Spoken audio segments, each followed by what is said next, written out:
On est lundi et du coup on publie l'épisode 2 des vlogs aujourd'hui. Bon, j'ai vite coupé parce que j'ai cru que j'avais oublié de mettre le lien dans la publication, mais c'est fait. Et du coup là c'est très drôle, on avait un petit peu de retard pour publier les vlogs et on se rend compte à quel point on n'était pas forcément très à l'aise au début. Maintenant on l'est toujours pas vraiment je crois, mais c'est déjà un petit peu mieux quand même.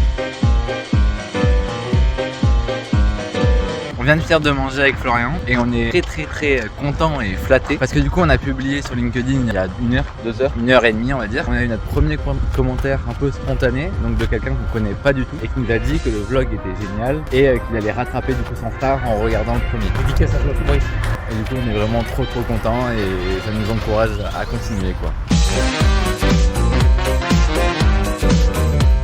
On est mercredi 19 juillet. Hier, je me suis motivé pour m'inscrire à une course de 10 km à Lyon, donc la Running Lyon. Comme vous avez pu le voir, Florian lui est très sportif. Moi, pas du tout. Donc là, l'objectif pour moi, ça va déjà être de réussir à finir les 10 km. Et du coup, donc cette course a lieu en octobre. Moi, il va se passer quelque chose là dans les prochaines semaines que vous allez voir dans le vlog qui va pas mal m'empêcher de m'entraîner et où il va y avoir pas mal de tentations qui risque de faire que je sois encore moins bon à la course. Et donc là il est 7h30 du matin et on va partir avec Florian pour faire un premier entraînement. L'objectif là c'est de faire un footing. J'aimerais bien réussir à faire au moins 5 km. Déjà voir est-ce que je finis les 5 km et ensuite si je les finis, dans quel état je suis. Est-ce que je suis vraiment mort ou non. Pour voir un peu si les 10 km ça va être facile en octobre ou s'il va vraiment falloir que je bosse pas mal.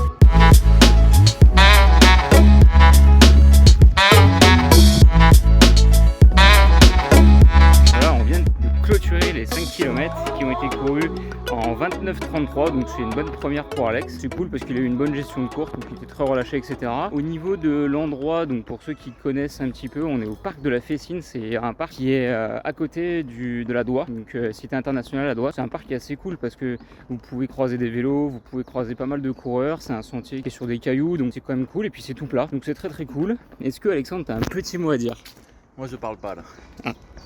Et ça, tu vois, c'est que ça a bien travaillé.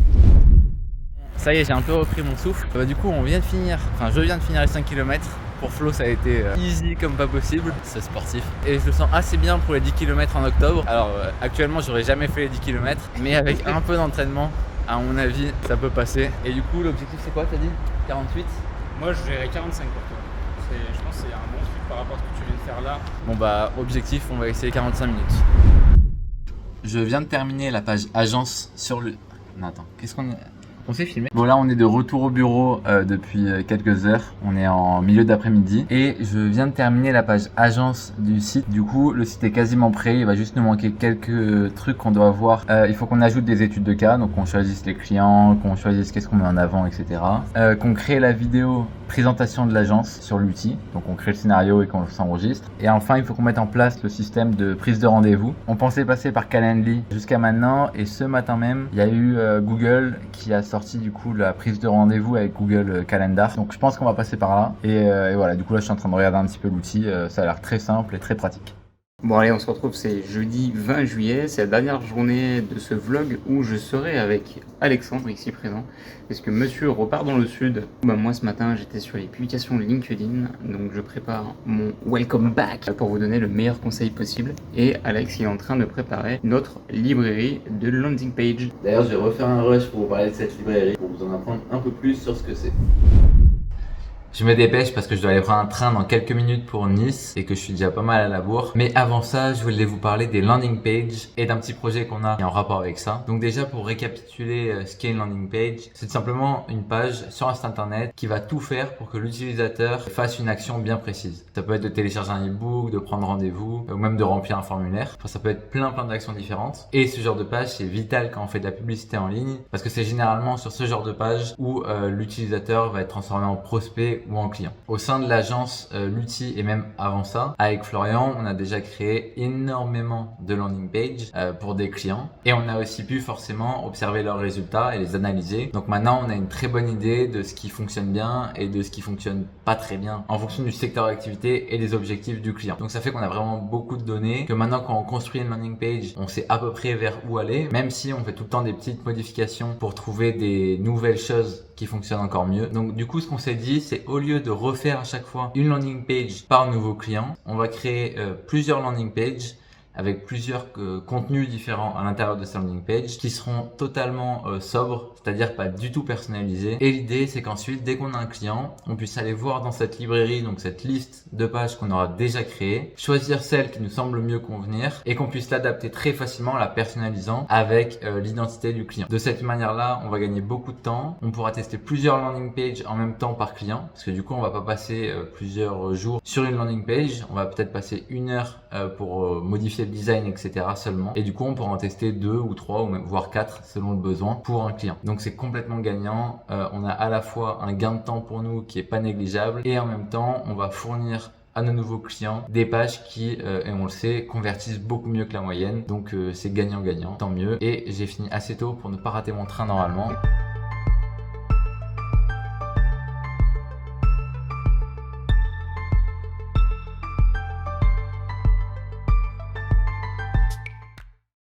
Et hello, bon, on est vendredi du coup 21. Je vous ai pas du tout vlogué aujourd'hui. J'ai couru dans tous les sens littéral et au sens propre du terme. Parce qu'effectivement, ce matin, j'ai été faire un long footing sur les quais et ensuite j'ai enchaîné sur les différents rendez-vous clients qu'on a eu ce matin. Et là, du coup, j'ai enchaîné aussi avec 2 rendez-vous prospects. J'en ai encore un 3e qui arrive là. Donc c'est assez fou ce qui est en train de se passer, c'est qu'on n'a même pas lancé notre système d'acquisition, on a nos clients qui nous recommandent, on a des recommandations qui viennent toutes seules. Et du coup, on signe et c'est très cool. Donc ça c'est génial.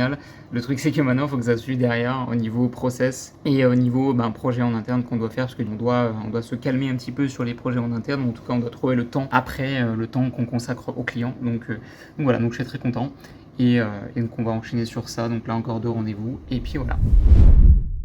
Voilà, la semaine s'achève du coup, donc là j'ai terminé tous les rendez-vous prospects clients qui sont tous merveilleusement bien passés. On en a même un là un nouveau qui vient de rentrer, enfin qui va sûrement rentrer, en plus des rendez-vous que j'ai effectués. Donc voilà, le train est en marche. Donc voilà, donc c'était une journée assez intense, mais voilà. Et du coup, pour vous tenir informé, les devis, contrats, présentations sont ok, sont terminés, sont tout propres, tout chaud.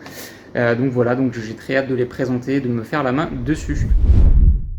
Donc j'en profite pour faire un petit récapitulatif de la semaine. En termes de clients déjà, on a 2 nouveaux clients. Et ce qui est drôle, c'est qu'ils sont tous les 2 tombés aujourd'hui. C'est-à-dire qu'on a eu le premier, on l'a eu comme prospect à 11h et ça a été signé à 14h. Très très rapide. Et le deuxième, on s'attendait même pas à l'avoir. On est prestataire pour une agence de communication. Et aujourd'hui, Florian devait faire un point avec eux pour parler des résultats pour un client. Et ils en ont profité pour tout simplement nous annoncer qu'ils nous laissaient gérer les comptes d'un autre client. Donc voilà, plutôt sympa. Ça fait qu'aujourd'hui, on en a signé 2 nouveaux et surtout pas de perte de clients. Donc pour l'instant, c'est que du bonus. Surtout que comme dit, on fait pas du tout d'acquisition pour l'instant. Donc notre objectif, c'était pas d'augmenter le chiffre d'affaires, même si on va pas se plaindre, au contraire. J'y pense maintenant parce que j'y pense jamais. Laissez un commentaire, laissez un like si vous avez aimé la vidéo tout simplement. Et si vous n'êtes pas encore abonné, ça nous ferait super plaisir que vous abonniez.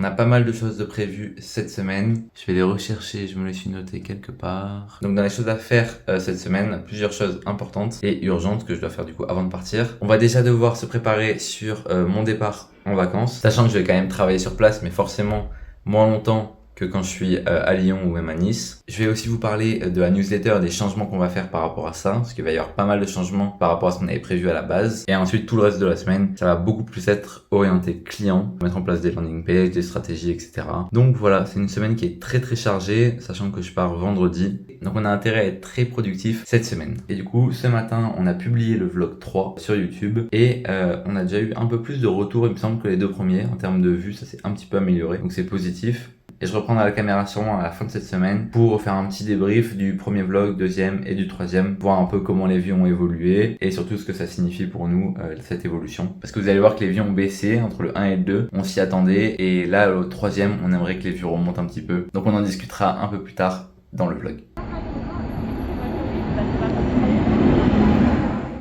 Bon alors je suis bien rentré à Lyon, ce matin j'ai eu le temps de m'occuper de lister tous les impayés pour qu'on puisse les relancer. C'est une tâche qui est pas très plaisante mais malheureusement elle est nécessaire. Donc je me suis aussi occupé des factures pour le mois de juillet. D'ailleurs dans ce vlog on va aussi en profiter à la fin avec Florian pour faire un petit débriefing du mois de juillet niveau chiffre d'affaires, etc. On a vraiment envie d'être le plus transparent possible et du coup on se dit que ça peut être intéressant que vous puissiez suivre notre évolution en termes de chiffre d'affaires, de nombre de clients, etc.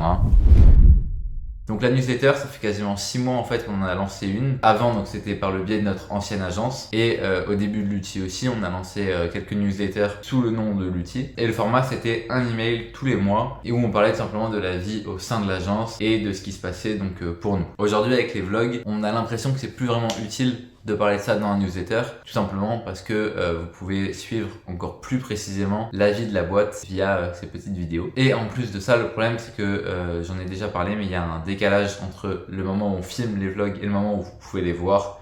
Donc quand c'est monté, etc. Un décalage qu'on va réduire, mais il existera toujours. Et du coup, le contenu de la newsletter qui lui est très très direct et n'était pas vraiment en accord avec le contenu des vlogs, ce qui nous gênait pas mal quand même. Et du coup, l'idée qu'on a eue avec cette newsletter là, c'est qu'en fait, elle soit pas uniquement destinée à notre réseau ou uniquement destinée à nos clients, comme l'ancienne newsletter l'était et comme les vlogs le sont actuellement. Ici, le but, ça va être de toucher un maximum de personnes dans le domaine du marketing. Donc ça va être une newsletter hebdomadaire et toutes les semaines, on va partager donc les dernières actualités qui peuvent impacter réellement le marketing des entreprises. Et aussi en parallèle, il y aura toujours un dossier, donc ça sera une sorte de mini-article dans lequel on va parler soit d'une fonctionnalité assez précise, soit d'une nouveauté, mais on va vraiment beaucoup en parler pour expliquer en détail à quoi ça peut servir au sein d'une entreprise. Et en plus de ces actualités-là, il va y avoir un dossier de la semaine. Et dans ce dossier-là, on va prendre soit une fonctionnalité précise, soit un concept de marketing ou n'importe. Et on va essayer de montrer en quoi ça peut être utile pour l'entreprise de l'utiliser et surtout comment faire pour en tirer un maximum d'avantages. Donc l'objectif, c'est que les responsables marketing, les dirigeants d'entreprise ou même juste les passionnés puissent voir très rapidement quelles sont les nouveautés qui vont impacter directement leur marketing et donc forcément leur chiffre d'affaires. Ça a été une matinée bien productive. Là, il y a Florian qui arrive à l'appart pour qu'on mange ensemble. Et ensuite, on retourne au bureau pour bosser 2 ou 3 heures. Et ensuite, on va faire un badminton avec une cliente. Donc ça va être une bonne petite après-midi.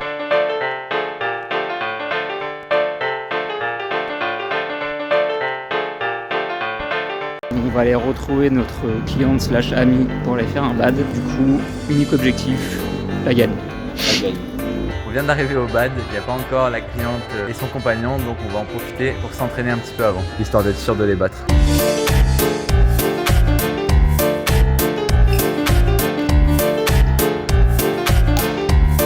On est en train de rentrer du bad. Bon, on a perdu, le verdict est là, malgré l'entraînement supplémentaire. La sentence est tombée.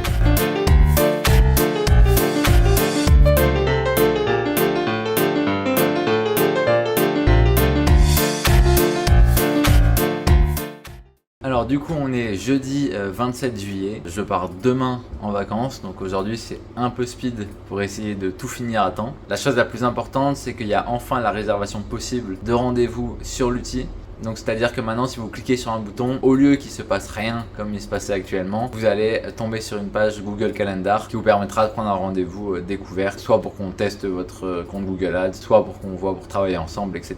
Ça c'est cool parce qu'avant on passait par Calendly et maintenant on voulait tester justement cette nouveauté de Google et on a pu l'implémenter, donc c'est parfait. Ensuite j'ai fini la newsletter pour lundi et en plus de ça du coup le dossier de la semaine, là c'est sur WhatsApp Business et je trouve vraiment intéressant parce que ça peut vraiment avoir un vrai impact pour nos clients et pour nos lecteurs de la newsletter pour améliorer les relations clients des entreprises. Donc c'était génial d'en parler, d'un peu décortiquer le sujet. Et justement j'ai fait 3 autres dossiers qui seront les dossiers donc disponibles sur les prochaines newsletters, parce que forcément je peux pas prévoir en amont les actualités, mais au moins j'ai les dossiers qui sont prêts et j'aurai plus qu'à traiter les actualités le moment venu. Donc ça me fait un bon gain de temps sur mes jours de vacances. Bon voilà grosso modo pour cette matinée. Et j'avais dit que je ferais un point du coup sur les 3 premiers vlogs. Donc on est assez content, on a donc 60 vues en moyenne par vlog, ce qui est à peu près ce qu'on avait estimé. Notre objectif c'était quand même d'avoir 10 abonnés et on est à 12 abonnés. Donc clairement on a dépassé toutes nos espérances avec ces 12 abonnés. Merci à vous.